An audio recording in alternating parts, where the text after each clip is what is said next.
and rock and roll.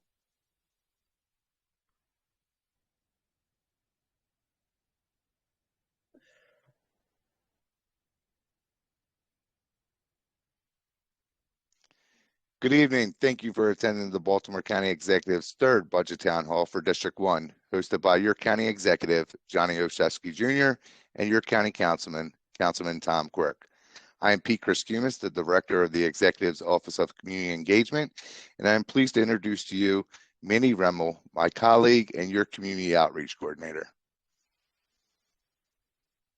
Good evening.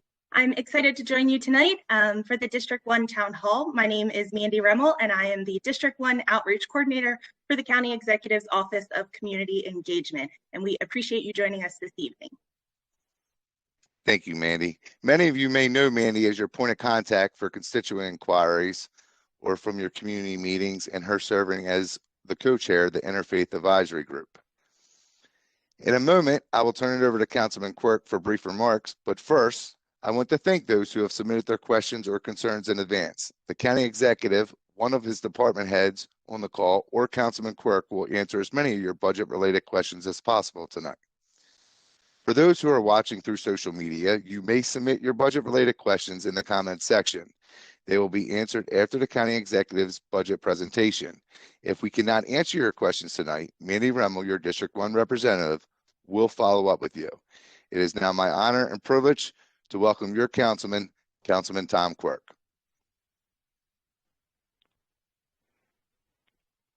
Well, thank you, Mr. Pete Kriskumis. It's good to see you. Many people in District 1 remember Pete when he used to work for our office, representing, Arbutus and Lansdowne and Relay and Hillthorpe, and did a great job for us, of course. And Mr. County Executive, it's great to see you as always. And I appreciate you bringing out your whole entire staff. It's great to see all the department heads and everybody working in your administration, all the leaders that are here tonight. I think that speaks volumes. And I did want to just start off the meeting by thanking our County Executive, Johnny Olszewski. He's done an outstanding job since he's been elected. He's been nothing but transparent. He's had a really tough, a set of cards that have been dealt. When he took office, we had substantial issues with our operating budget. We had a lot of issues with our capital budget. That alone would be a challenge enough. But then, of course, as everybody knows that's on this call tonight, about a year ago this time, we were in the really, really darkest moments of this global pandemic. That was, to say the least, a very, very challenging moment for all of us, not only from a county government standpoint, but just from a health and human safety standpoint. But, working together and really with the county council and the county executive working hand in hand, we've been weathering the storm, had to make a lot of tough decisions and really tough decisions, but we're getting through it together, not only as the county executive office and the county council, but fortunately, we've had a lot of citizen engagement through things like this town hall that have absolutely been important. So I did want to once again thank the county exec and all the department heads and Pete and the whole team. And I also want to acknowledge on the call, even though you can't see them, they're texting me on my cell phone, so I know they're on this call. We do have the local county council staff that has been representing District 1, two of the three have been representing District 1 for 10 years now. And then Brian Morris is also on the call. Brian is now working more the southern part where Pete used to work. And Brian represents Lansdowne and Arbutus and Hillthorpe and Relay and a lot of the southern part of the district. We have Kathy Ingers on the call, although you do not see her, she's on listening. And Kathy Ingers represents Catonsville and more the center part of the district. And then we have Margaret Stokes, and Margaret Stokes helps us more the northern part of the district, whether it's Dogwood or Woodbridge Valley, Westview Park, Woodlawn, well, lots and lots of great communities and a very diverse district. And so it is definitely a pleasure to be here tonight. I think these town halls are great. It's a really good opportunity for the county exec and the council and the entire government for Baltimore County to hear your concerns and listen and make sure we're communicating. So with that, I'd like to introduce our county executive tonight, a man who really needs no introduction, who's really been an outstanding leader, has brought a lot of transparency to government, and has been a good friend and a great leader. Our county executive, Johnny Olszewski. Thank you, Councilman. Really appreciate you being here tonight and for cultivating great leaders of your own. We were honored to steal Pete and make him part of our administration, but you also have an amazing team on your council suite. So thanks to all of them for their partnership. Thanks to all the other amazing leaders in our administration who are here tonight. I especially want to thank everyone for joining us virtually. It is great to be with you. I look forward to the time when the councilman and I can be with you in person again. Councilman Quirk, I just have to say, has been a tremendous partner on the county council. He has been the fiscal leader, and he has been someone that I have relied on tremendously as we have really tackled some of the challenges that have been in front of us. Councilman Quirk also mentioned the department heads who are here tonight. I want to thank our administrative officer, Stacy Rogers, as well as our department heads for joining us, and our deputy directors and other key personnel. I am truly thrilled to be working alongside our team and with Councilman Quirk and all of you to build a better Baltimore County. And over the last 2 years, we truly have set new standards in local government, and we've set a new and better way of doing things for Baltimore County. We came together last year for a series of town halls under a very different set of circumstances. In partnership with you, Councilman Quirk and his peers on the council, we had closed an $81 million deficit. We had put our county's fiscal house back in order, and we had consistently maintained our AAA bond rating, something that, again, was most recently affirmed even in the midst of this pandemic. So we were really on stronger footing, and we were positioned for progress. We had enacted unprecedented ethics reforms and accountability actions.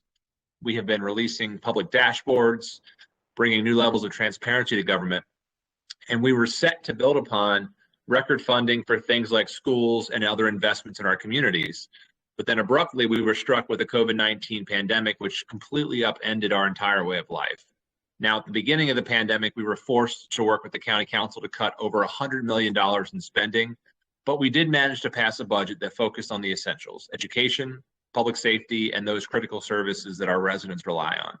We also began the preparations for an unprecedented crisis, the likes of which we had never seen. About 1 year ago today, the county recorded its first case of COVID-19.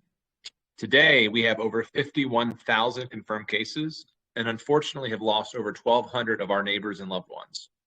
We know that countless residents have lost their jobs or their business, and that almost 250,000 county residents at one point have had to file an unemployment claim to the state of Maryland.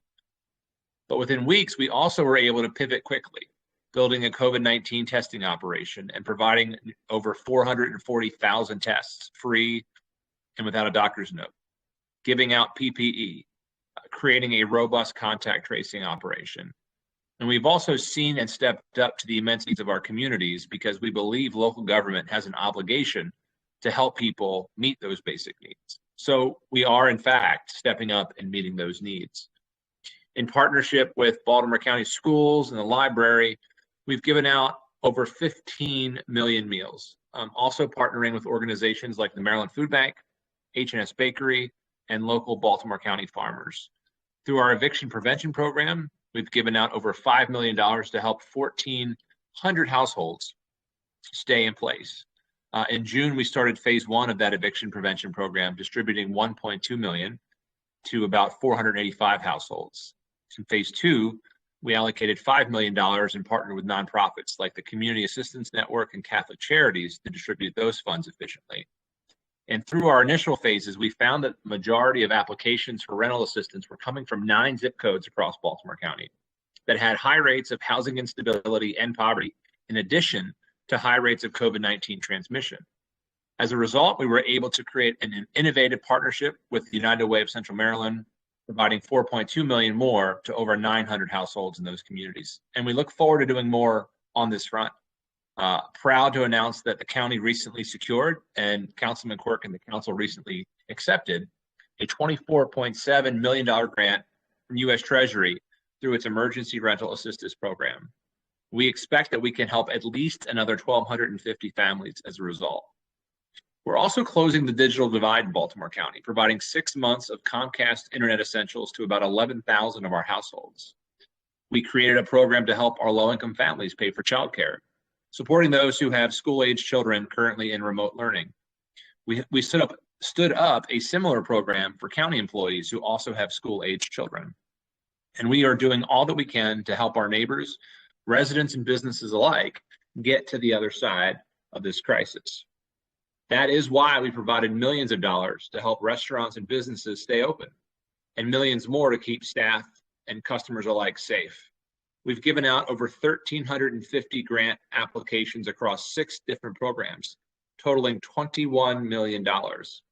About 13 million of that have gone directly to our restaurants. And through our small business reimbursement grant program, we've helped nearly 300 businesses install equipment that helps prevent the spread of COVID-19. We've given out about $4 million as part of our small business relief grant program, and over 50% of our grants have been awarded to minority and women-owned firms, exceeding our goals. Now, with the arrival of the vaccine, we are starting to see the light at the end of the tunnel. Our first vaccine dose was given on December 23rd, and since then, Baltimore County has consistently been a leader in the state among local jurisdictions for the number of residents who've been vaccinated. We're capable of administering up to 1,000 doses an hour just at our main site at the Timonium Fairgrounds. Over 156,000 residents have been vaccinated, about 20% of our residents. And now, almost 100,000 of our residents have received both doses. That's over 1 in 10. But we know we have more work to do, and we're committed to doing all that we can to vaccinate our residents as quickly as we can. We're working to expand access to our vaccination sites. I mentioned the fairgrounds, which has been heralded as a statewide, if not national model. We opened up a similar clinic at CCBC Essex, which followed our second at the Randallstown Community Center. We're also partnering with Uber to ensure that those who don't have transportation can get to a county-run vaccine clinic. In addition, our health and fire departments are working together to vaccinate those who are homebound. And we know that we can do so much more in Baltimore County. And we're ready and we're willing. We just need to have those vaccines. So in the meantime, while we wait for those vaccines from the federal and state government, we ask for your continued patience because we continually have a limited number of supply and we are at the end of that supply chain. But in the meantime, please continue to help us stop the spread and save lives. Wear your mask, practice social distancing. And today we announced that we will continue to align with the state at 5 p.m. tomorrow, lifting the capacity limits at restaurants and other businesses, which makes it all the more important that we do the right thing with mask wearing and social distancing. If, in fact, our data in the coming week shows that Governor Hogan's order creates a detrimental impact to health, safety, and welfare of our residents, we are prepared to take steps to increase restrictions as needed to limit the spread. So again, let's all come together and help us stay on the path to win this fight against the disease. Even amid the crisis and amid our response to COVID-19, we have continued to work to strengthen our communities, taking significant actions to reform county government and move our county forward. And I'm very proud of what we've accomplished these past 2 years. Let's start by talking about some of the work in District 1. In Baltimore County, we have dedicated over $220 million to improve our schools in District 1, including $151 million for a new Lansdowne High School, which is currently in the design phase, and $55 million more for a new Chadwick Elementary School, which is in the construction phase. In addition, we have budgeted millions for maintenance and repairs at schools across the district. And moving forward, we'll continue to do all that we can to meet the basic needs of every student and every community. Additionally, we've budgeted $4 million for a major renovation of the Catonsville Library, which is in the design phase. And we're providing $1.2 million for the design and construction of a new 8,800 square foot Woodlawn Health Center in partnership with our friends at Set the Captives Free. Moving forward, we are also planning and designing to construct a new Wilkins Police Precinct, with that study being ongoing and funding set aside. We've also budgeted millions for improvements to recreation and parks in District 1. That includes $460,000 to renovate the Banneker Museum, including its furnace and air conditioning units, $100,000 to study the creation of a Western Hills Community Center, and $55,000 to renovate the Sandy Hills Skate Park. We're also proud to have budgeted a record $35 million for Rec and Parks capital projects in our upcoming budget, because we have an obligation to maintain our infrastructure and provide these critical services to you. We've also budgeted hundreds of millions of dollars to maintain and improve our water and sewer infrastructure, as well as to keep our roads and bridges safe for drivers and pedestrians alike. We're proud to have budgeted record funding for road resurfacing, including about $3 million for a major road, curb, and sidewalk project in Hammondsbury, which has completed phase 1. We remain committed to innovating and doing all that we can to ensure that your community continues to thrive. And we're proud to see Catonsville officially named as Baltimore County's first ever arts and entertainment district. Thank you for your partnership, councilmen and community members, in this process. Education across Baltimore County remains a priority, and in our first 2 years, we've provided back-to-back years of record funding for public education, including over $240 million towards shovel-ready school construction projects. Coupled with state funding, these funds will allow us to complete the county's Schools for Our Future program, and then to begin to further address our long-term needs. But we know we needed state funding to advance these projects, which is why we supported, and we're so glad to see the General Assembly override the governor's veto of the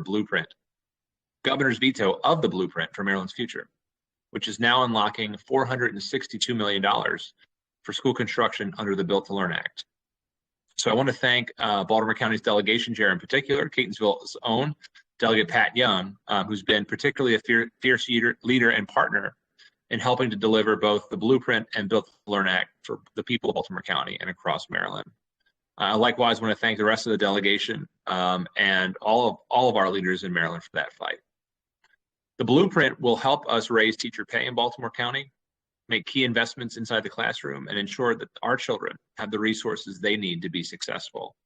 As we continue to strengthen our schools, we are working with BCPS and a nationally recognized consultant, Canon Design, to develop a long-term plan to address our school construction needs. Through this process and in collaboration with you, our plan is to form a long-term plan that ensures every child, every teacher, every family across Baltimore County has access to a world-class learning environment. As we invest in our schools, we also are doing all that we can to keep our community safe. And I'm proud to report that Baltimore County remains a safe place to live, work, and raise a family. Violent crime declined over the past year, continuing a years-long trend downward. So I want to thank Chief Hyatt and all the men and women of the Baltimore County Police Department, and all of you. Last year, we shared an update to our crime fighting strategy, which included enhanced data and analytics, increasing crime prevention efforts in our hotspots, and participating in the Organized Crime Drug Enforcement Task Force. And we are now seeing the benefits of having these measures in place. And now you can also track our crime data using new dashboards that were released last month. These can be found at baltimorecountymd.gov/BCStat. This past summer, we also heard calls for justice across the country, our state, and right here in Baltimore County. So we answered that call, becoming the first jurisdiction in the region to take a major step forward. And with the bipartisan Smart Policing Act, Baltimore County now bans chokeholds, requires additional de-escalation and implicit bias training that's ongoing. And we prevent officers with prior records of misconduct from serving in our department, codifying many other reforms also already underway. We also increased our transparency within our police department, establishing a data dashboard that tracks the use of force by and complaints against law enforcement officers. And we created the Baltimore County's first policy requiring the release of body camera footage. Baltimore County is also tackling the opioid epidemic head-on, as we continue to have the second highest number of opioid-related deaths in the state. Now, fortunately, we're not seeing the dramatic spikes other jurisdictions have seen in response to the pandemic, but we continue to lose far too many of our loved ones to addiction. That's why in our first year, we created the position of Opioid Strategy Coordinator, who worked with us to begin developing a comprehensive plan to end this epidemic, including expansion of harm reduction services like needle exchange and drug drop boxes. We're also increasing access to treatment with a new center in Owings Mills and another one planned in the early stages. We are also partnering with Shepherd Pratt to develop a hub and spoke model for service in Baltimore County and treatment. This is focused on individuals who have both mental health and addiction challenges, and we look forward to continue to look at all options to increase access to treatment. Baltimore County residents also deserve a place that is vibrant and livable for generations. So we are enacting sustainable practices that protect our planet. And we are instilling a culture of sustainability throughout county government. Over the last year, we developed our first ever greenhouse gas inventory and countywide climate action plan. We restarted glass recycling, which was suspended back in 2013. And we're pursuing other new innovations. For example, at the Eastern Sanitary Landfill, we're converting methane gas to renewable energy, offsetting an estimated 21 million kilowatt hours of county electric usage annually. We are committed to increasing funding for rec and parks and agricultural preservation. I mentioned the $35 million record funding for rec and parks. We also doubled our funding for ag preservation, now at $4 million, with a plan to continue to grow that investment in the years ahead. I issued an executive order requiring new county buildings to be built to LEED standards. And we're partnering with BG&E to install 28 electric vehicle charging stations on county properties. We will continue to do all that we can to leave a more sustainable Baltimore County for future generations. Our commitment to sustainability can also be reflected in our approach to transportation, which is why we're thinking bigger and more creatively about our approach there. In Towson, we're set to launch a circulator this year, a program we hope to replicate in communities across Baltimore County. In Middle River, we recently received our second transit-oriented development designation at the site of a former aircraft manufacturing plant. It's a nearly 2 million square foot redevelopment project called Aviation Station. And to reduce congestion, we're exploring other ways to move forward and imagine new possibilities, including microtransit and transit-oriented developments in places where it makes sense. And we remain committed to maintaining our existing roadways and keeping residents safe, with record funding being sustained for both road resurfacing and traffic calming projects. We know that improving infrastructure is more than transportation. There are also policies governing our water system that are decades old and in need of reform. That's why we're partnering with Baltimore City on a comprehensive review, and I look forward to working with Mayor Scott to modernize these critical services. Solid waste is another area that requires action. Trash going into our landfills has increased from 300 tons per day to over 1,400 tons per day. So in October, we created a solid work group to develop a 5-year plan for solid waste. And I want to thank our administrative officer for leading that effort. We issued a survey to gather input from residents, and we are now finalizing our recommendations to issue a report in the near future. We're committed to doing all that we can to keep our communities sustainable and vibrant, and we're proud of the work we're doing to support our communities and main streets. We are continuing to make upstream investments to strengthen our neighborhoods and support our young people in particular. That's why we're proud to have expanded our summer youth employment program, even amid a pandemic. This program has seen a 44% increase from 194 participants to 280, giving them new skills, experiences, and connections, something we look forward to growing further in the years ahead. We're planning the construction of 2 new PAL centers in Rosedale and Middle River. And across Baltimore County, we are making investments to revitalize our main streets. Towson continues to thrive, named a Maryland Main Street affiliate this past year. Reisterstown has been named our county's second Maryland Main Street. And Catonsville, again, Music City, Maryland, became our first ever arts and entertainment district. Over in Eastern Baltimore County, Trade Point Atlantic is continuing to breathe new life into Sparrows Point as one of the biggest e-commerce hubs in the country. I'm proud to be leading a Baltimore County that is more open, transparent, and accountable than ever before.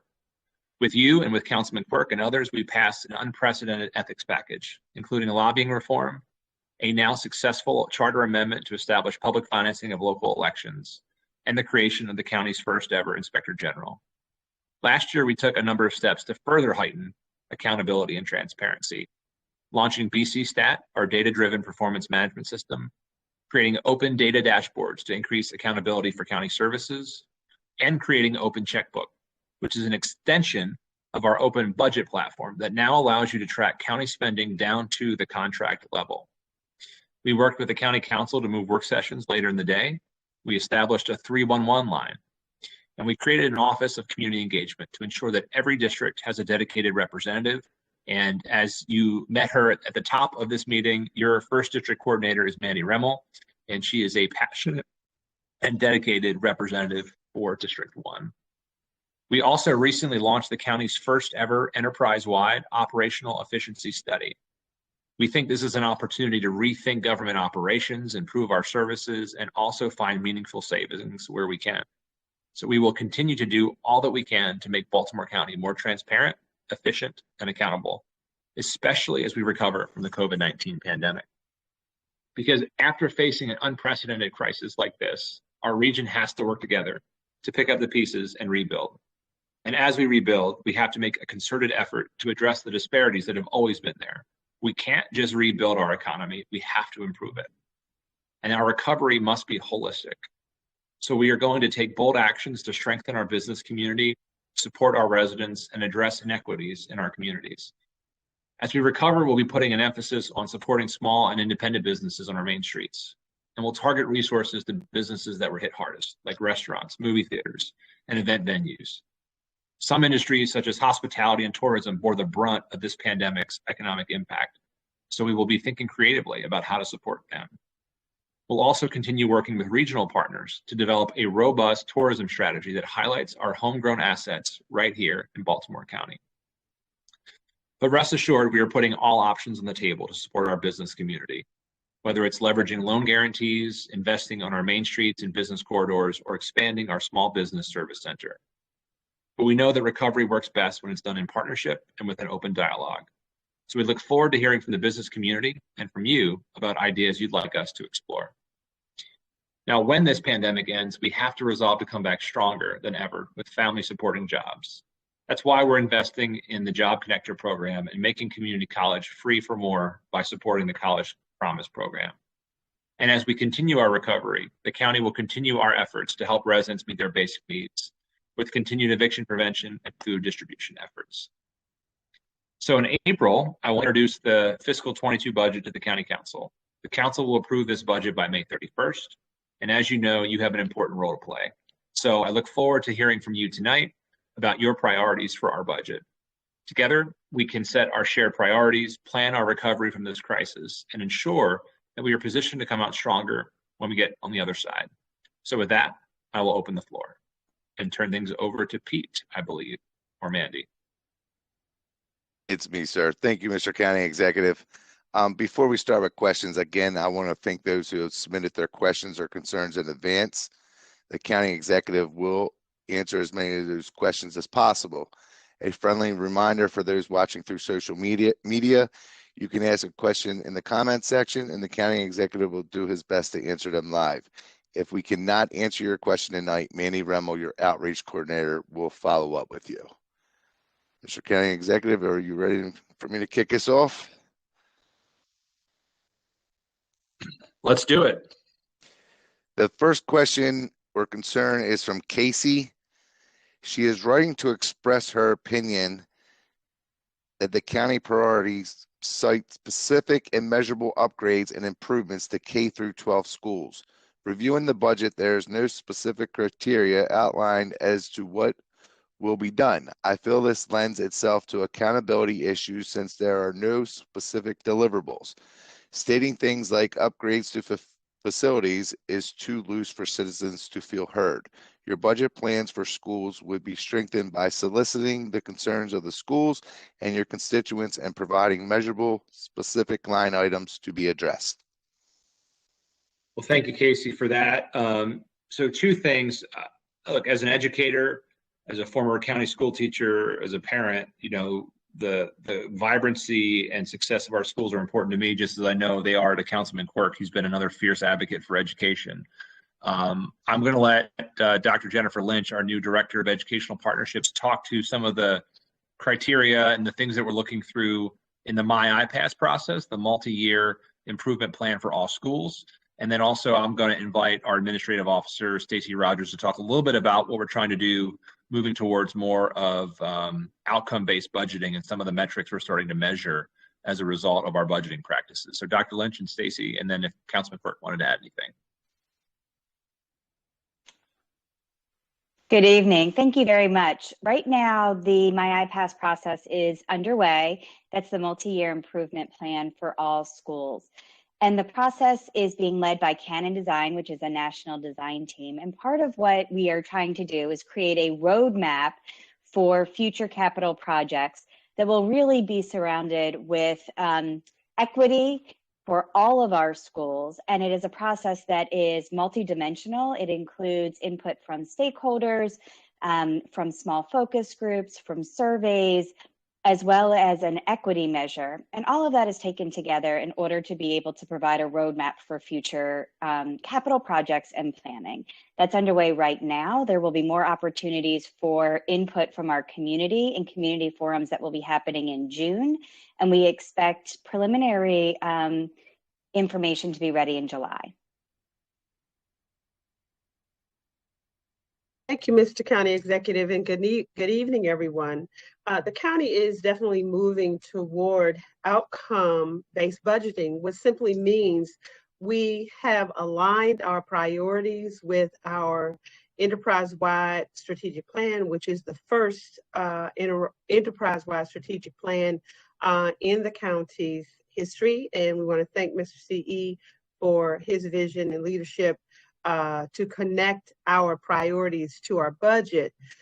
In a outcome-based budgeting environment, what we do is look at the dollars that we allocate and then measure our performance against the desired outcomes that we're seeking.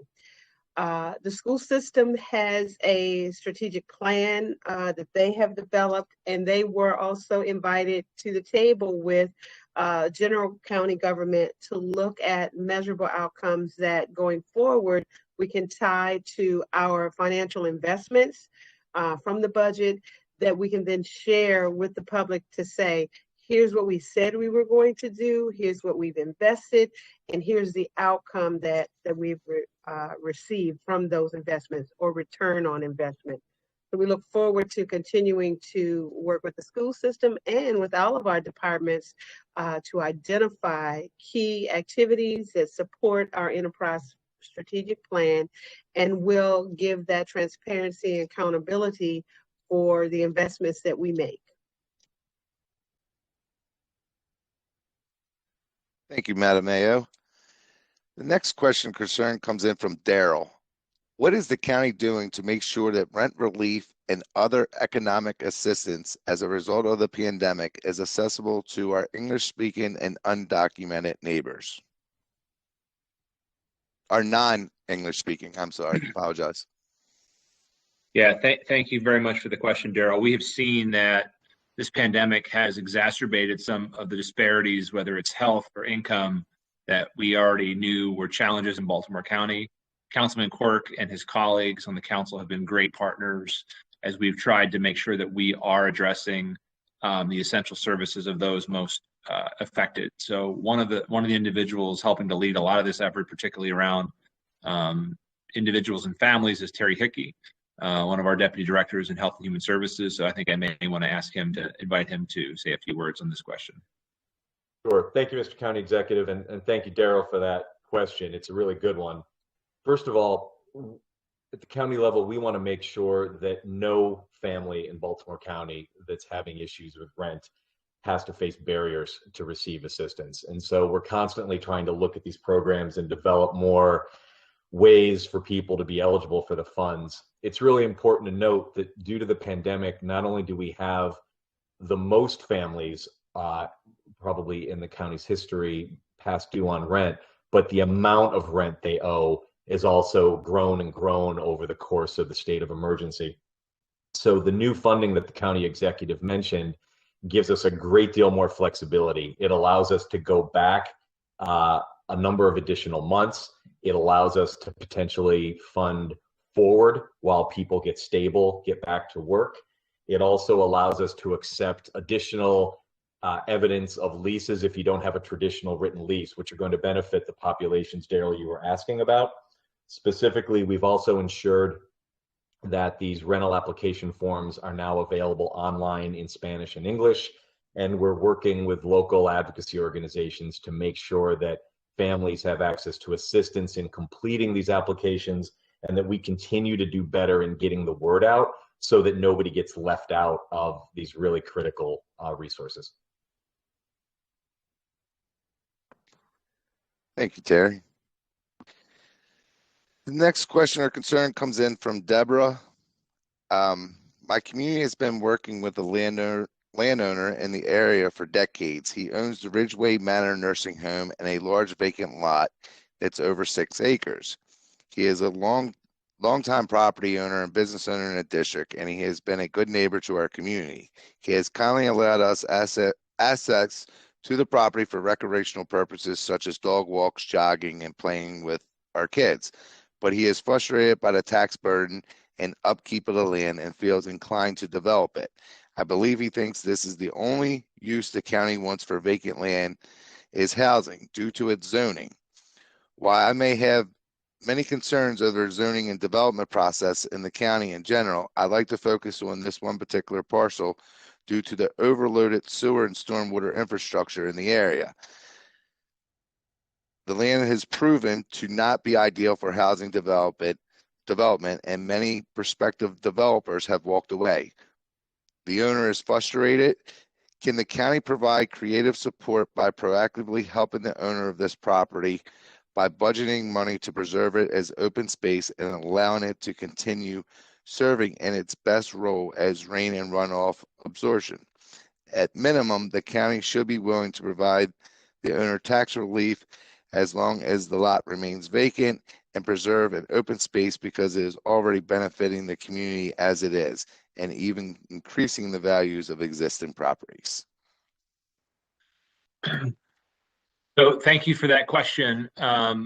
Something that we share your passion for and belief in is the value of open space and the value of pocket parks and green space. And we have actually really ramped up our efforts, not just with the $35 million bond bill, but we actually have been aggressive in doing more with our program open space dollars. And I can tell you from a taxing perspective, the assessments are actually set by the state. So if the owner has some concerns about the tax level, that would be a question for the state. We hope that sort of open space would be taxed sort of much less than a developed parcel. But I can tell you, if the owner is interested, I know that I don't want to speak for her, but I'm sure that our director of Rec and Parks would be happy to have that be part of a review, at least, of our open space process. But Director Raj Johnson of Rec and Parks, I believe, is on. I can speak to both our commitment to finding, identifying, and cultivating more open space, and also can be a follow-up conduit with Mandy on this particular site if there's interest in the owner for considering it as being sustained open space. Yes, absolutely, Mr. County Executive. Thank you so much. We were forwarded this property a little bit earlier in the week, this week. And so we meet with the county executive and Madam AO every 2 weeks on program open space. And so we will add this to our list to evaluate. We are constantly looking for acquisitions through our program open space program. And a very intelligent person asked that question, because you are 100% correct. When you live across the street or closer to a really great park, it does increase your property values. In addition to that, we are undergoing a countywide master planning process, which will help us assess neighborhood parks, pocket parks, regional parks, amount of acres we should have of park land. And once we start that process, it will be a clear and transparent process where we will have community input, and we will do a statistically valid survey to get the community's priorities, whether it's trails, whether it's parks, neighborhood parks, pocket parks, walkable trails, multi-use trails, all sorts of things, swimming pools, rec centers. So more to come on that. But yes, we certainly will evaluate it. We'll add this to the agenda next week, Mr. County Executive, and be able to give you some feedback on it as well. Thank you. And Mr. Executive, I did want to speak up and just say that I know Kathy Ingers from our office has also been in touch with Patrick McDougall and has been looking at the site as well. So it is something that our office is aware of, and we are working together.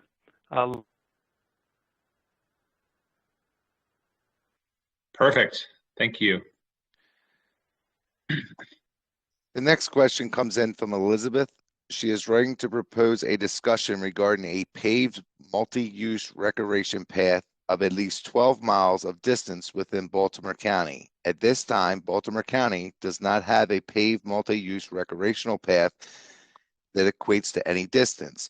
Those looking for paved recreational paths have to travel out of county to the B&A Trail or the BWI Trail. Both trails are roughly 11 to 13 miles long. These trails draw visitors from all over Maryland and DC. They are used for cycling, rollerblading, running, walking, and everything in between. Thanks, Elizabeth. I will just reiterate, I love and believe in open space, connectivity of those spaces, and have really challenged Director Johnson to take the Rec and Parks department into the 21st century. She inherited plenty of challenges, but she's up to the task. So I'll kick it over to her and Councilman Quirk, but we fully support the idea to create these kinds of opportunities. Thank you, Mr. County Executive. Yes, we have noticed a 224% increase in park usership during COVID, so within the last year, and that's based on the Google Mobility COVID-19 data. So the trails will be part of our master plan. We are working with Director DeAndrea Walker with the Pedestrian and Bike Trail Committee so that we can better assess the whole entire county. Some of the land is ours, some of the land is DPW, some of the land we need easements to, but we are definitely working on it. And so we will work together, our department and DPW, to assess the feasibility for a trail such as that. I'm very familiar with the B&A Trail, and it is an amazing trail. And we'd love to have something like that here in the county. And I know our county executive and Madam AO will soon add that to my list as well, specifically. So we're happy to work on it. Thank you, Director Johnson. And Mr. Executive, and I'll just chime in just for a brief moment. In Southwest Baltimore County, we're really lucky to have a wonderful nonprofit group, Catonsville Rails to Trails, who've done so much work in this regard, whether it's the Short Line Trail or, whether it's the trail from Catonsville to Ellicott City, the Trolley Trail number 9. This is something that we have a lot of really dedicated citizens working really, really hard, not only with Catonsville Rails to Trails, but with Friends of Patapsco Valley, with Patapsco Heritage Greenway. This is something that there are efforts underway in the county to look at additional trails, connecting up trails in Catonsville, for example, through Gristmill to BWI. So there's a lot of effort that the county exec's office, as well as the county council, is looking at with people such as Dave Ferraro, for example, with Friends of Patapsco Valley. So hopefully more good news to come on that, but this is one that's near and dear to me. I'm in the parks nonstop all the time, whether it's Benjamin Banneker, whether it's hiking up to Buzzards Rock. But yeah, we definitely recognize the need to have more of these trails, especially for handicapped accessibility, for making sure that the trails are accessible to everybody. So I definitely appreciate the question. Thank you, Councilman. I'm going to switch over to a live question here from Diana. Her question is, can we help create a dashboard for school facility conditions with information about current enrollment, capacity, air quality testing results, and our drinking water results? So thank you for your advocacy in the question. I would say yes, and we're happy to be a part of that on the county government side. I think the My iPass plan that Dr. Lynch mentioned earlier will help provide some of that baseline information to at least start, although we also are willing to work with the school system because they would be the ones ultimately to be able to sustain that. So I don't know if Dr. Lynch wants to expand on that a little bit more, or if there's anyone from the school system on, but I would love to see, I think we're very proud of the dashboards that, Councilman Quirk and others have supported us doing, where the public can very quickly get a sense of where we are on any given item and hold us accountable. And to the extent the school system could do that on any number of metrics, I think we'd certainly welcome that. Thank you, Mr. County Executive. I agree. I think it would be wonderful to include the data that we will obtain from My iPass on the BC Stat website. That will provide a multiple index review of all schools. And so that's something that we can definitely talk about including on our BC Stat website. And we do always encourage the collaboration with BCPS to provide as much information so we can be as transparent as possible in all of our data.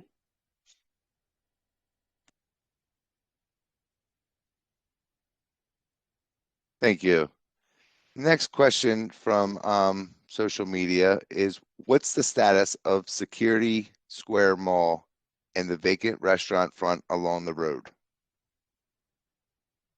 First, I'll say we are committed to a vision of revitalization there, and I want to thank the councilman for his persistence, along with so many community members, identifying security as a site in need of our attention and our efforts. It's something we all are working on.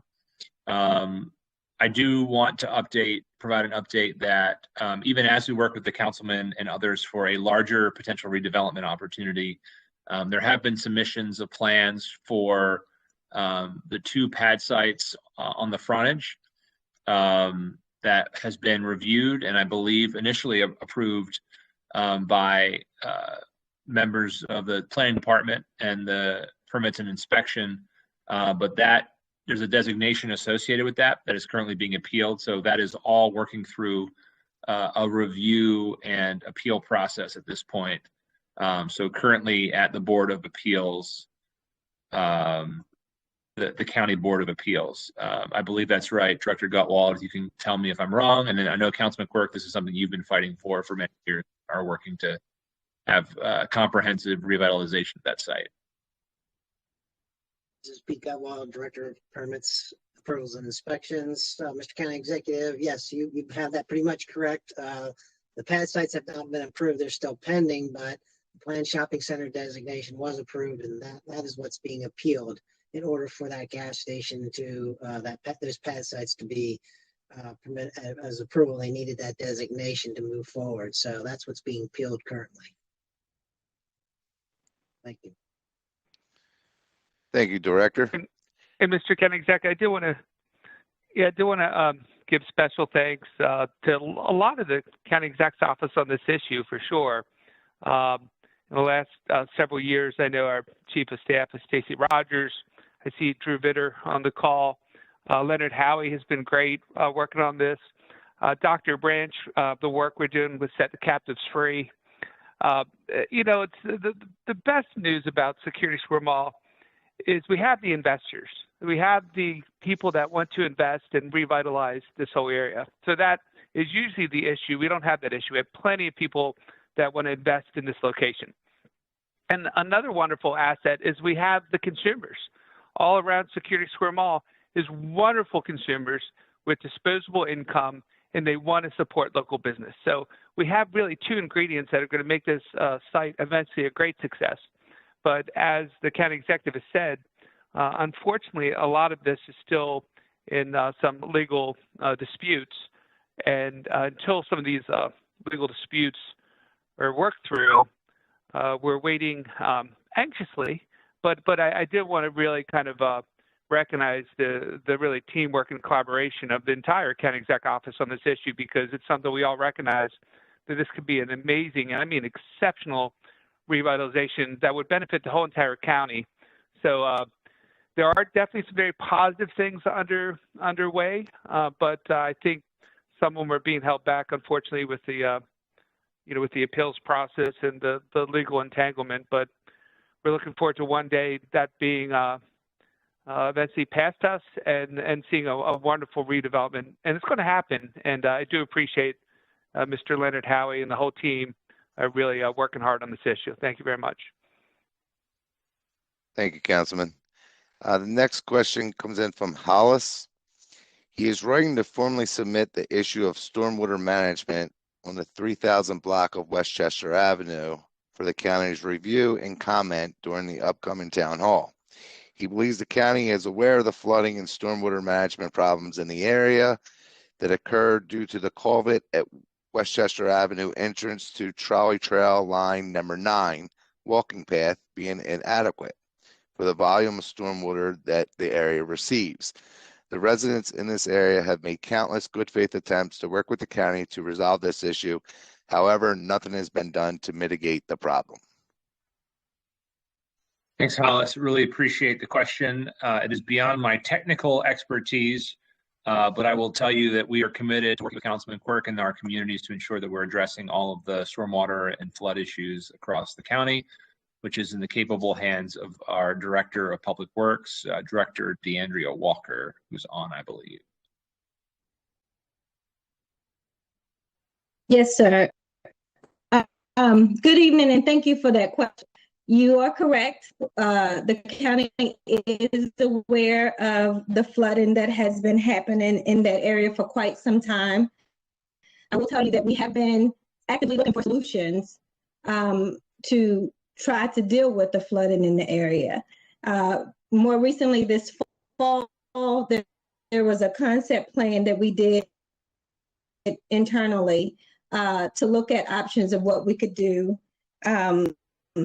And we're also looking at partnering with the department to see some other options we can put on the table. One of the things that we deal with in the county that all of the departments deal with is the expenses and costs associated with large capital programs. We are, again, looking at the partnership. We have done the study. We have some options on the table. We are looking to put some planning money in our capital budget, in our 6-year capital budget plan. But we hope to have more information that we can bring to the community because we are aware that it is a concern. Thank you, Director. The next question is from Juliana. She would like this to be addressed. She lives in a Riverview row home community. She owns her home, and there's a problem in that community where police and federal law enforcement seem to have no clue that there is active human trafficking going on and prostitution and drug trades in broad daylight.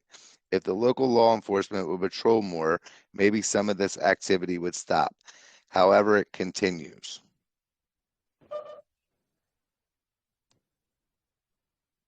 Thanks, Juliana. We are committed to keeping our neighborhoods safe and partnering with you. I know that Chief Hyatt and members of her team are on and can directly answer your question for you tonight. Thank you very much, sir. First of all, thank you for the question.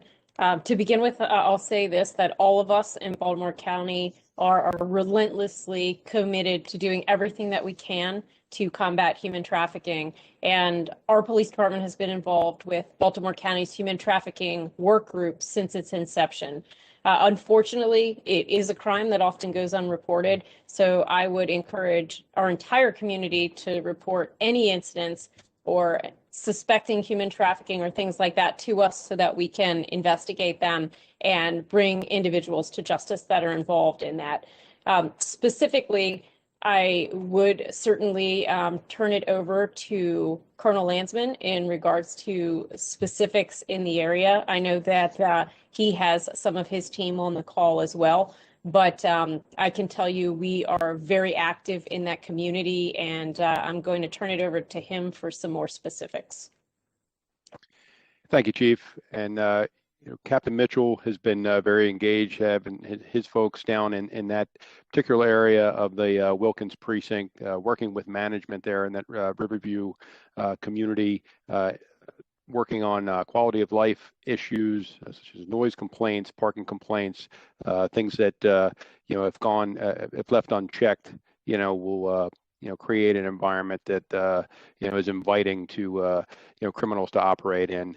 We communicate regularly with our vice narcotics team and their members of the child exploitation task force and folks who are engaged in the investigation of human trafficking cases. If we have specific information on a specific address or something in the area, we can get that information offline, and we will get that in the hands of our detectives. But Captain Mitchell and his folks will continue to conduct patrols down there. They are very active in addressing complaints, whether they be traffic or community or just some of the issues of environmental issues that they've worked with code enforcement and the property owners to address in a proactive way. So if there's some specific information that we can get to our investigators, whether you want to put it on iWatch and we'll take it that way, or we can talk offline and get the specific address, we will follow up on that promptly. Thank you, Chief. Thank you, Colonel. The next questions. Hey, Pete, one thing I want to mention too is, hey, Pete. Go ahead, Councilman. Hey, Pete, can I just want to mention one thing. First of all, I do want to thank the chief and our command staff. I definitely want to recognize our new captain, Captain Mitchell. We've already had several really good conversations. One thing I did want to encourage the citizens out there to do is Wilkins Police Community Relations Organization.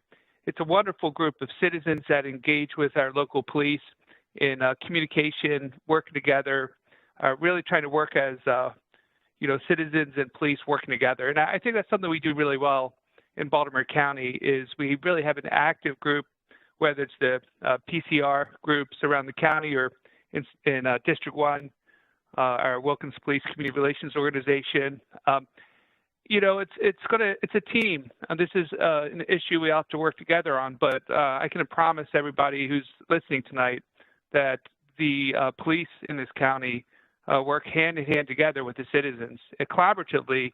And so I would encourage whoever submitted that question, please consider joining the Wilkins Police Community Relations Organization. Get involved, come to meetings, encourage your neighbors to as well, because this is something I think we really all have to work together to keep, some of these issues in check and ultimately defeat them. So thank you. Thank you, Councilman. The next questions come in from Matt. There's two questions. One, I would encourage you to create an executive advisory committee to review the future of the old Catonsville Elementary School. With Catonsville being designated the county's first arts and entertainment district, this facility could be the anchor. This facility should be the home to the Arts Guild, Rec and Parks, school system, Catonsville Rec Association, and the Catonsville 4th of July Committee, just to name a few. And his second part to his question is he would like to ask the executive and DPW for the status of sidewalks and other improvements on Ingleside Avenue between Edmondson Avenue and the Baltimore National Pike in Catonsville. This is a very densely populated area, and the road carries emergency response vehicles along with MTA buses and links in less than 1 mile to two major commercial districts. Thanks, Matt. We are big supporters of the Guild, and they are our partner in the A&E designation. We are supporting them operationally and are excited about the future there. I may be misspeaking, so if someone needs to correct me on the staff, feel free to do so. I believe the building is still under the control of BCPS and is being used for offices. We'd have to have a conversation that brought them into the mix. The councilman's giving me a thumbs up. But we certainly welcome the chance to sort of think more creatively about how we can support a vibrant arts culture in Catonsville. As for the sidewalk question, I will turn that over to DPW, but we are always looking for opportunities to ensure that our communities are safe, including sidewalks. Thank you for the question. It was actually a two-part question, if I documented it correctly. The sidewalks along Old Catonsville Elementary School. I need to check with the highway department actually to see if they've actually done a study area. I don't know that exactly off the top of my head, but in regard to the sidewalks along Ingleside Avenue, that is a major road improvement sidewalk proposal. I have submitted a proposal to the county executive to review. So we hope to possibly have some information about fairly soon.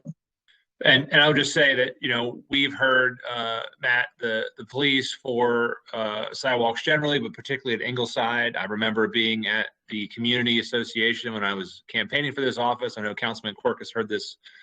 So we're going to take a hard look at the proposal brought forward by Director Walker, recognizing that it would probably be a multi-year approach, given that it includes, I think, everything from acquisition of property to moving of utility poles to the actual construction.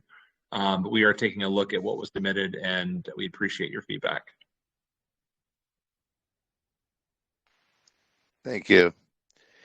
Next question.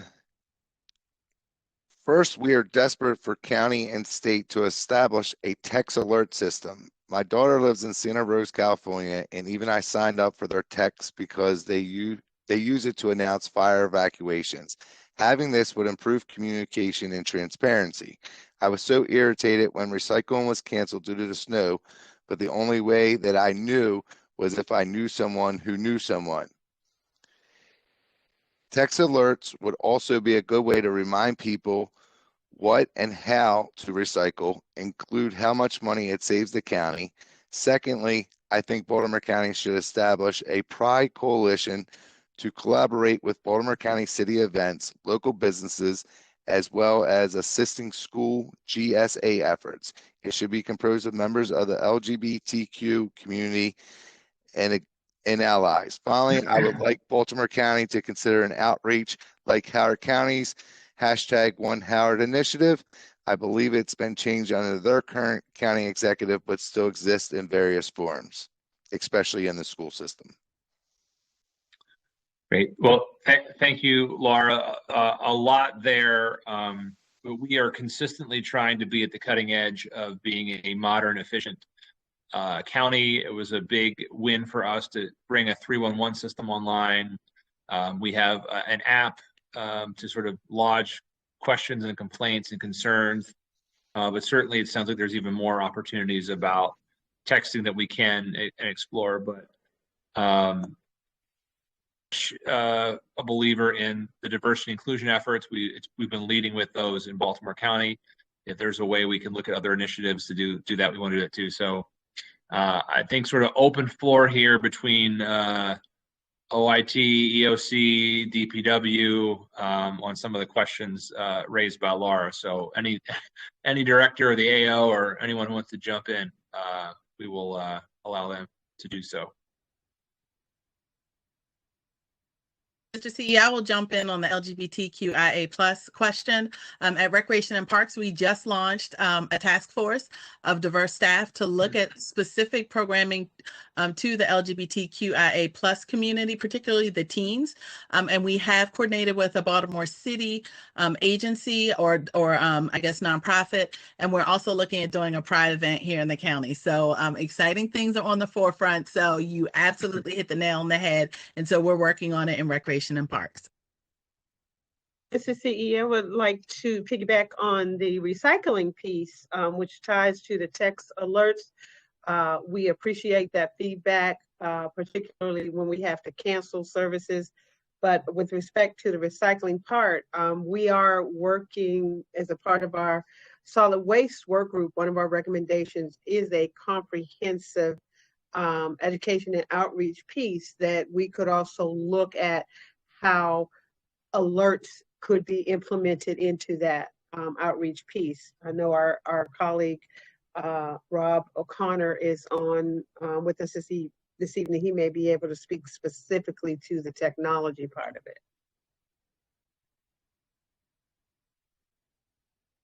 Madam Mayor, sorry for the question. On the Laura piece or on another piece, ma'am? No, this was the notification. This was the text notifications, Rob. Right, notification potential for like when recycling and things are reverse notifications to community. Gotcha. Yes, very much. So we have the BCG app that is downloadable on Android and also on iOS. It is called Baltco Go. If you go to either one of those stores, you can download the app and you can register your residents for information. Currently, trash pickup and recycling are two of the main notifications that we send through the Balco Go app, and I do encourage all residents to go out and download the application. So promotion of that service is what we want to build into our outreach and education proposal for recycling, Mr. CE. Very good. Thank you. Thanks, Director O'Connor. Thank you. I'm going to switch back to a live question here from Aiden. It would be nice to see some traffic calming along Frederick Road. The fast traffic makes walking, biking along Frederick Road unenjoyable and unsafe. Thanks, Aiden. Again, we are trying to work with communities to keep our roadways safe. Record funding for traffic calming and the road paving. We have dedicated funding, and we're pursuing walkability and bikeability throughout the county. I don't know if Director Walker wants to add anything to that, but certainly happy to take a look at your particular concerns along Frederick Road. Sir, you are correct. You have done record funding as it relates to traffic calming measures that we've been able to install all over Baltimore County. In regards to Frederick Road specifically, I would encourage you to reach out to Mandy so that we know exactly where you're making reference. There's parts of Frederick Road that we can make some changes to. There's parts that we cannot, depending on who owns that part of the road. So I would need more information about that. And then in addition, just as it relates to traffic calming on Frederick Road, the amount of traffic on Frederick Road may affect whether or not we can do particular type of traffic calming measures. So if you don't mind reaching out to Mandy to give us some more information, we could take it from there and provide some feedback. Thank you, Director. And this of course would be this would of course be working together too with our state senator, our delegates, given that Frederick Road's a state road, and a lot of that would be in a team in collaboration with our state senator and delegates. We have done some traffic calming on Frederick Road. For example, close to the library, and it's a little more complicated than any of us would like to think, but it is something that we've looked at many times, working in collaboration with our state team members as well. Thank you, Councilman. Next question comes in from Marie. She is writing on behalf of multiple neighborhood associations in District 1 along Frederick Road and Edmondson Avenue between I-695 and Baltimore City. In the last 18 months, we have been plagued with sewer overflows and backups related to infrastructure that has passed its breaking point. We welcome the efforts of the county to repair and strengthen these vital components and strongly recommend that the investments be made to improve our aging infrastructure. In addition to the outdated infrastructure, we lack open space, continuous sidewalks, walkable trails, and other amenities that would enhance the livability for all families on the east side of Catonsville. Thanks, Marie, for your feedback. I know we touched on trails and open space with Director Johnson, so I'll just reaffirm our commitment along with Councilman Quirks for that. And then we've also talked about some of the sidewalks issues with Director Walker, who will also take your information and look at that particular site, but maybe we can also speak a little bit, Director Walker, to some of the other infrastructure issues that are raised in terms of what we're doing for sewer flows and systems here in Baltimore County, and efforts to restore and invest in the infrastructure on that side of the house. So I think that it's important to note that in District 1 in particular, as it relates to sewer rehabilitation, we have close to $80 million in our budget for District 1 sewer rehabilitation. So we are laser focused on rehabilitating our sewer structure. Of course, it's a very old system that we've been working on for many years, but we do have record funding associated in each district in order to do some sewer rehabilitation and some additional sewer connectivity. So there is a focus on it. Plus 801 in this year alone is quite a bit of funding, and I would say we have about 6 in District 1 particularly. And Mr. County Exec, I might just add that there has been quite a bit of work done on this issue over many years. It's been an issue from day one when I first got elected in District 1, and some of the projects have been completed. For example, Overbrook behind Ridgeway Nursing Home to Edmondson Avenue, crossing over Edmondson, down the alley from Lambeth Road to Stratford Road. I know there's an extension about 300 feet along the alley of Stratford to Greenlow. I think it's going to begin approximately about 1 month, and I think it's going to take another month or 2 to complete. But we've spent a fair amount of resources working on this issue, and I know there's still work going on. Unfortunately, it sometimes takes years, but it is something that I know Kathy Ingers and several of the communities around here, this has been an issue that we've spent a fair amount of capital budget on, and we still have projects ongoing for sure. And it's why, but we appreciate the community giving us the updates so we can build those long-term capital budgets and try to continue to address challenges that are out there. So thank you for raising the concerns, and we do want to work with you. Thank you. Mary writes in from Riverview. The parking is a big issue in Rambo Court. We have a lot of people in the court that rent the townhomes from homeowners who rent from Riverview townhomes. This causes an issue of parking through the court. I am asking Baltimore County to assign permit parking spots for each household. I am willing to pay the county for a parking spot, and I know other homeowners are willing to as well.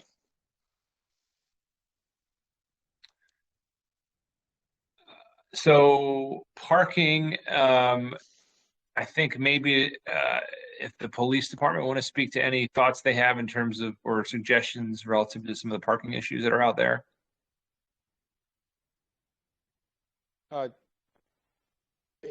County Executive, this is in that same community we were just talking about in the Wilkins precinct, and I know that Captain Mitchell has been working with code enforcement, with rental registration, and with the property owner there to address some of the parking issues where we have been able to issue citations. We have done that, obviously, with some of the things that are still in effect with the state of emergencies, such as expired tags and things like that. We can't.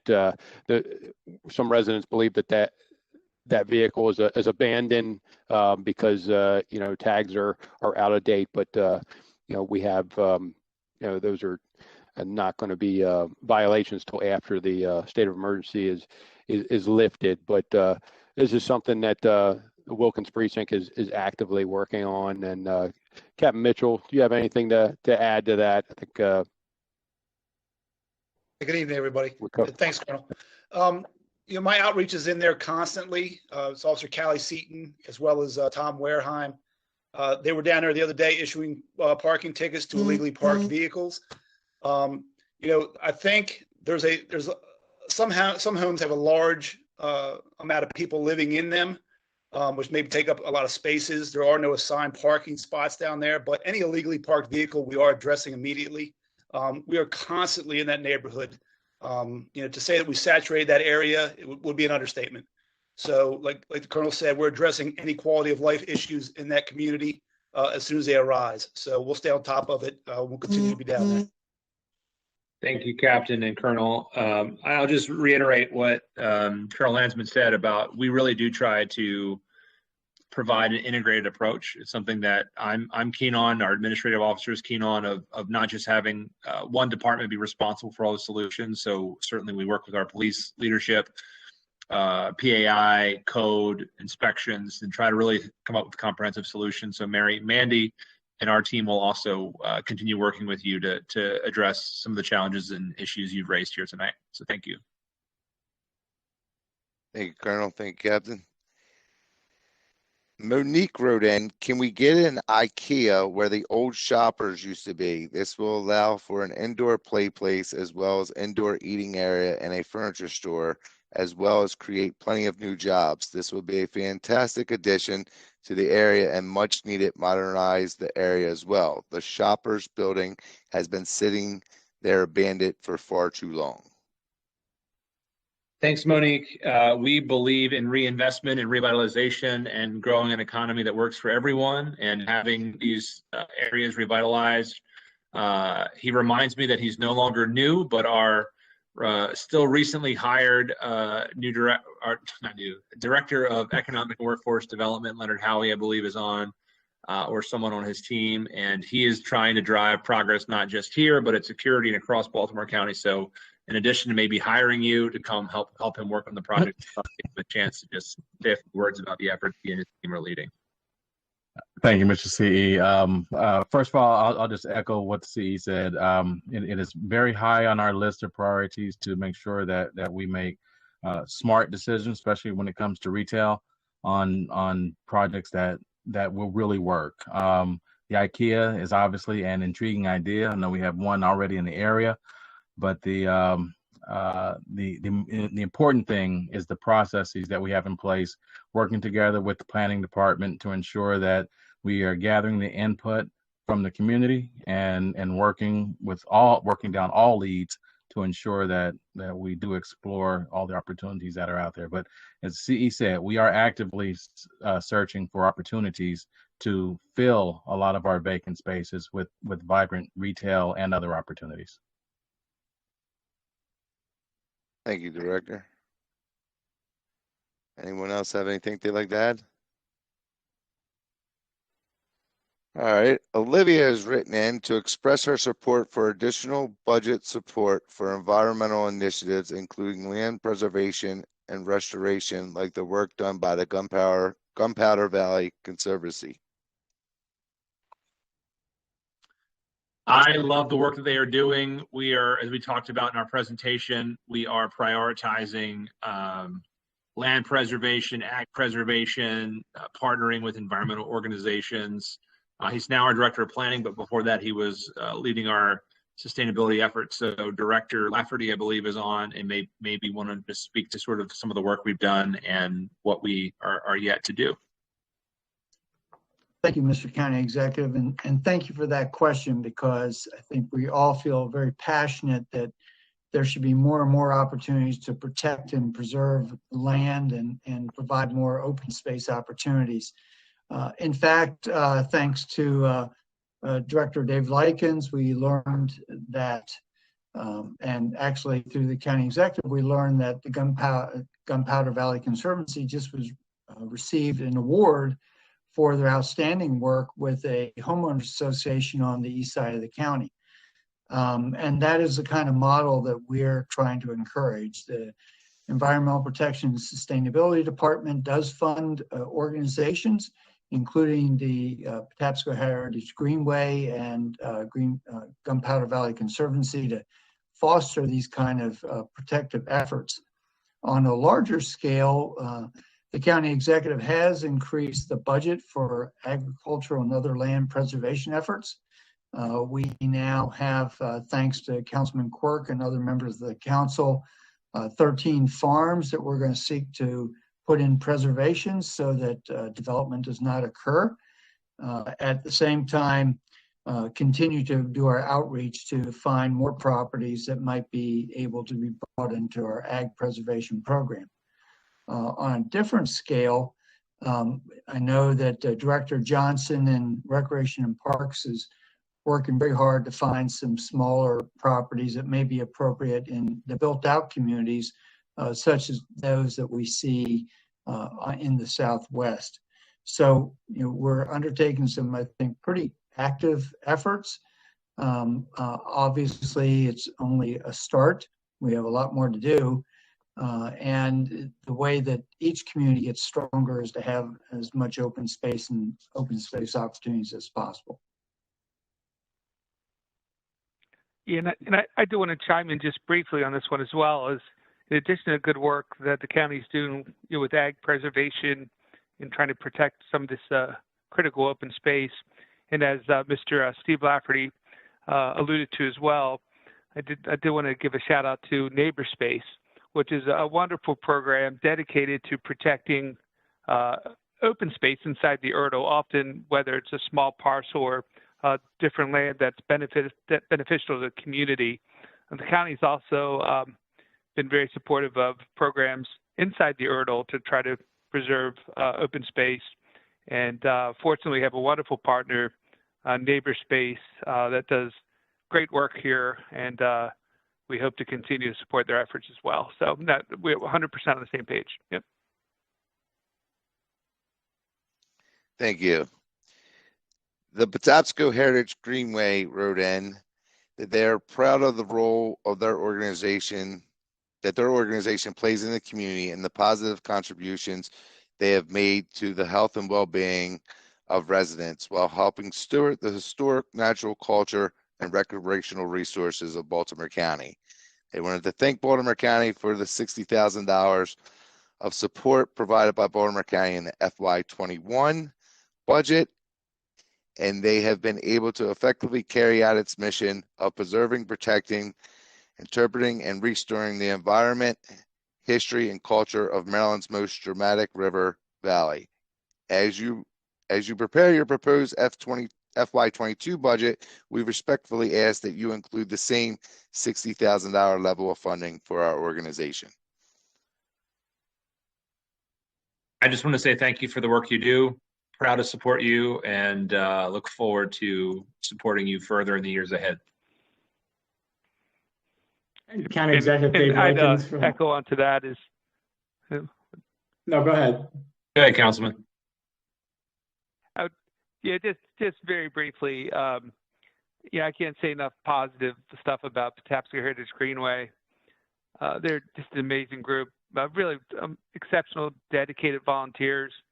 And, was really happy to work with them on whether it was zoning issues. We worked on many different zoning issues and planning issues together.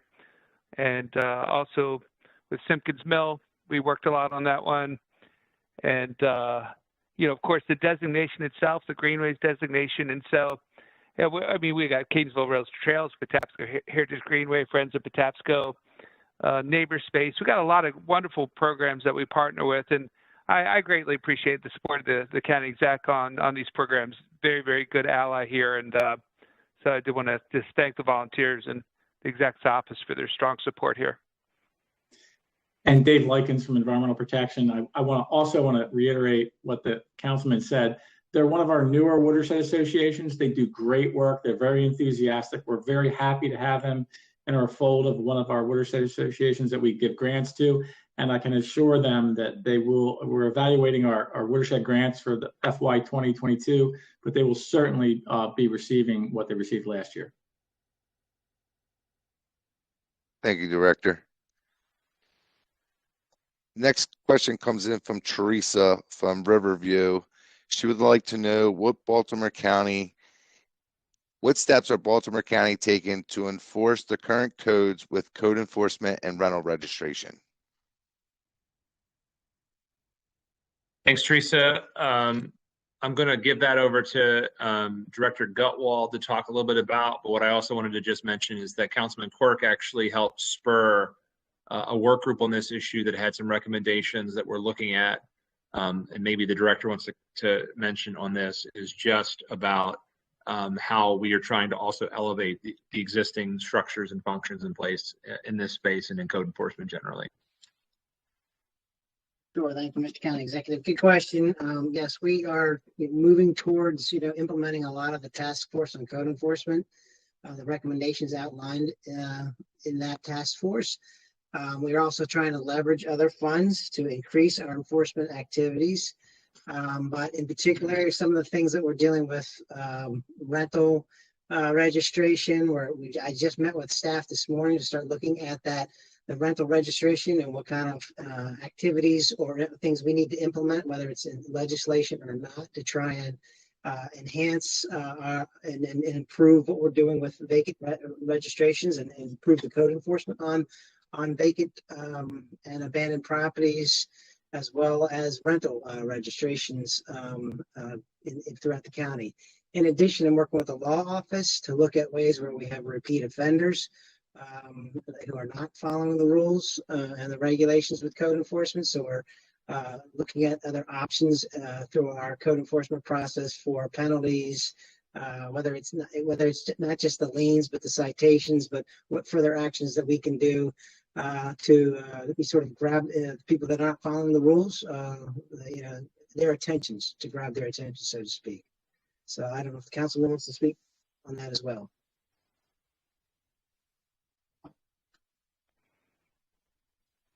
And I just want to thank Director Gutwald. He's a great guy. We've been in constant communication on many issues. So I just appreciate the teamwork we have here at all. Thank you, Councilman. The next one is from William. 8 people asked about this. The pandemic shows that trails, parks, and green space are in high demand for walking, biking, hiking, and enjoyment of nature. Unfortunately, they are in short supply in many parts of the Catonsville community, where lack of sidewalks prevent meaningful connectivity, particularly along the North Rowan Road and Ingleside Avenue. I have also learned that there are problems with the county's open space law that are making open space shortages worse. Please fix the open space law and its enforcement so it creates open space where it is really needed and there is more money to create and maintain parks, trails, and nature areas in communities like mine. Please also consider creating an open space COVID relief fund to provide green spaces and trails in our older communities.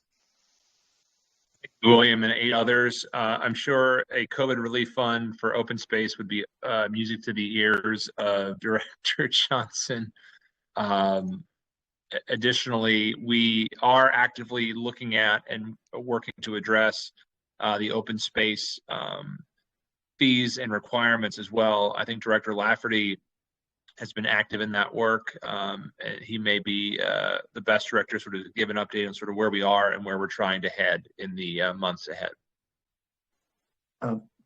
Thank you, Mr. County Executive. I can just add a little bit on to what you've just said. That yes, we're very aware of the concerns regarding local open space and accessibility of open space in the existing communities. We are working to present a new fee for waivers of open space, which are permitted under county law. We're also revising the open space manual that applies to development activity, and we'll look at criteria and standards for the developments as they provide open space. There's certain things that are currently permitted. Some people may call loopholes.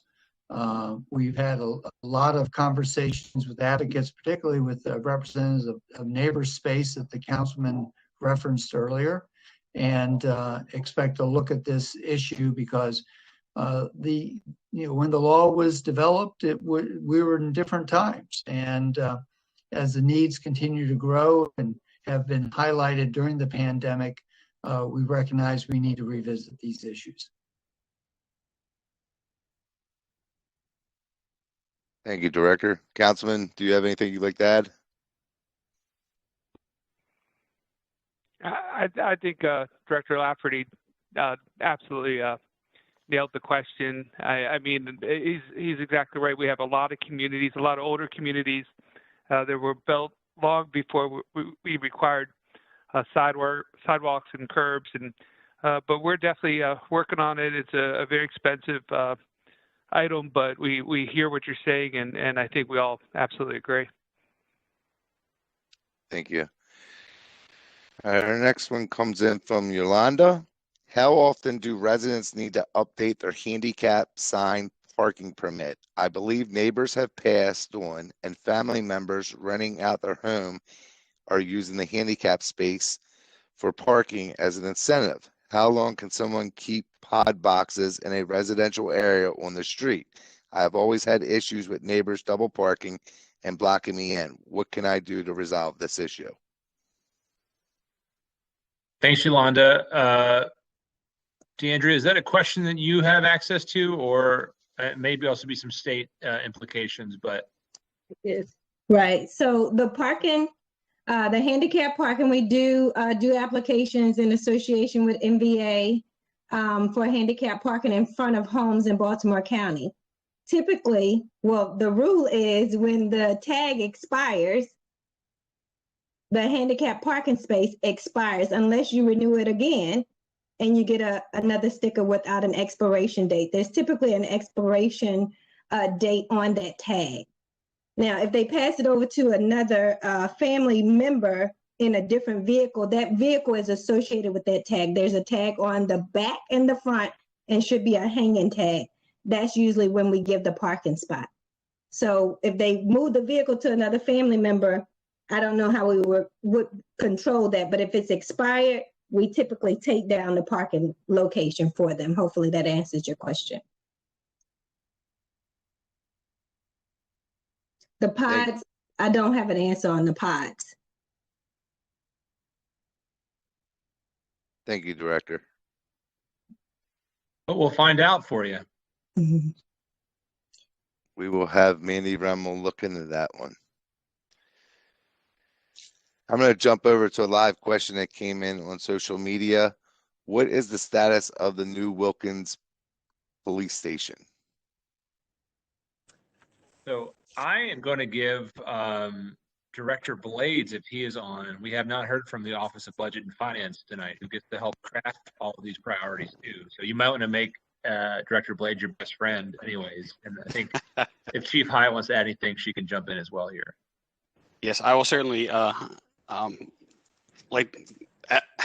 give Chief Hyatt the opportunity to respond. But yes, under property management, we are working with the police department to kind of define the layout of the building and trying to define what the needs are for the precinct. However, we're also taking two paths. The first path would be, do we look at the existing site and try to make it work on the existing site? And how would we relocate the precinct if we stay at the existing site? And also kind of pursuing other options for property opportunities. But we do not have a specific site identified at this point. So it is being worked on. We're kind of trying to develop the specs as far as we can until we finalize a site. And Chief, if you want to add anything. Yeah, I think that you really covered it. Our team has been working very closely with property management on this. We know it's an old building. I think early 1960s is when it was built. Compared to the rest of our precincts, it is definitely the one that is due to get replaced. It is due to get replaced next. And when we're able to replace it, that's going to have huge benefits for the community as well. And we're excited about it, but it is definitely going to be a process to get there.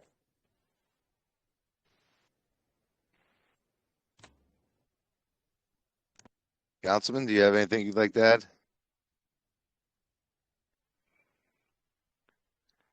No, I think it's been answered, but I appreciate the county exec support here, and I know we got significant issues at this location, and look forward to a new station, and eventually also tackling the Catonsville Fire Station as well. Thank you. One thing we'll say, District 1, you have a councilman who has no problem asking and advocating for and alongside you, which we appreciate. So let us know what the needs are out there. We have two remaining questions. Yeah, I was watching Director. I'm sorry, Councilman. Go ahead. Pete, I was just joking. I was just watching Ed Blade's reaction when I said that. I was just trying to, just casually mention the Catonsville Fire Station. It's a small budget item, Ed. Just small. I'm surprised Chief Ron didn't speak up at that point too. Yes, because he spent a lot of time there. Yes, I have, and I am very excited to work with Director Blades to move that project forward, sir. Well, thank you all. We have two remaining questions, and then we'll wrap it up for closing remarks with the county executive and Councilman Quirk. This next one comes in from Gail. She requests that the county continue to fund the agriculture land preservation program. at the 1% of the capital budget, which they have done in the past. Baltimore County has been a leader in the state, preserving more than 62,000, but that is far short of the minimum goal of 80,000 acres. In addition to that, she has another question to ask the county to add funds to provide bulk pickup in communities around Baltimore County because there's too much trash along our roadways and being dumped.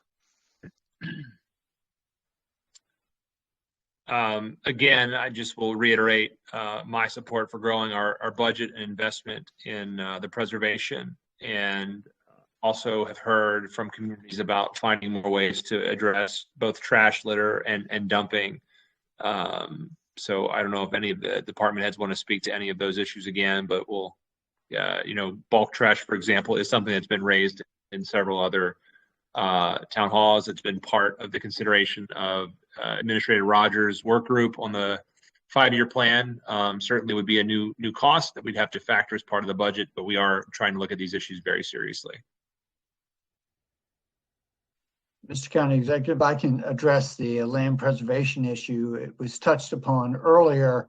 As you've indicated, your budget actually increases by more than 1% the money available for land preservation in 2024 and 2026. And we've been able to add properties into the easement program, into our own county agricultural preservation program, and are actually working with 5 different groups to increase our rural legacy commitment as well. So I think we are moving in that direction. I appreciate Gail's comments because we all recognize the need for land preservation. Thanks, Director Lafferty. Agree. Thank you, Director. And the last question of the night comes in from Dawn. She is a resident of Catonsville that lives on Hilltop Road, and she has a suggestion she would like to propose for Baltimore County to put in the budget to propose sidewalks around Catonsville High School along Hilltop and or Valley Roads. Students need to walk along those busy streets to get to school from their Catonsville homes near that intersection. Thanks, Don. I appreciate that feedback. I think Director Walker and her team can take a look at it. The other thing I'm very proud our team is doing is we also try to leverage outside resources, be they federal or state. And I think last year we had one of our first awards for safe routes to schools for sidewalks at other locations. So that perhaps may be something else we want to look at.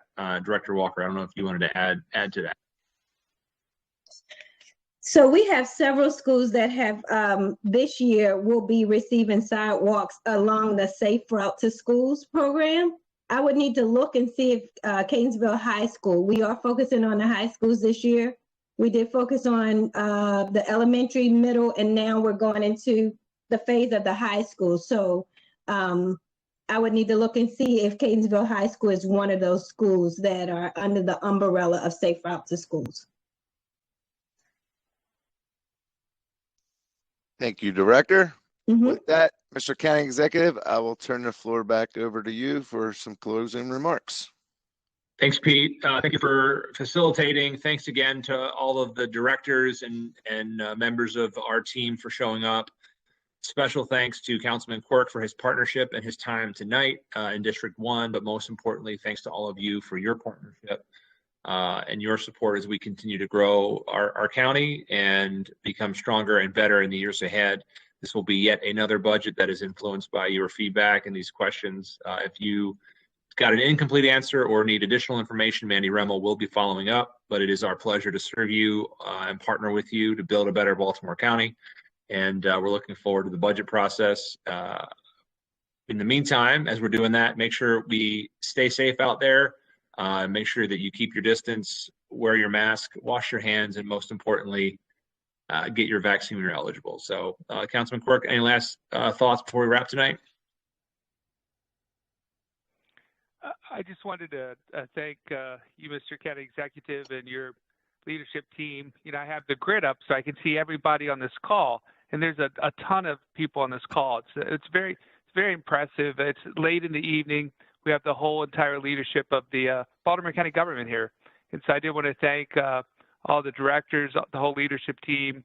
I want to thank all the citizens, too, that took time to submit questions, to get engaged and get involved. And I just appreciate the town hall format. I definitely appreciate everybody's effort and everybody's time. And thanks again, Mr. County Exec. Thanks, Councilman. Everybody, thanks again for your time. Stay safe. See you soon.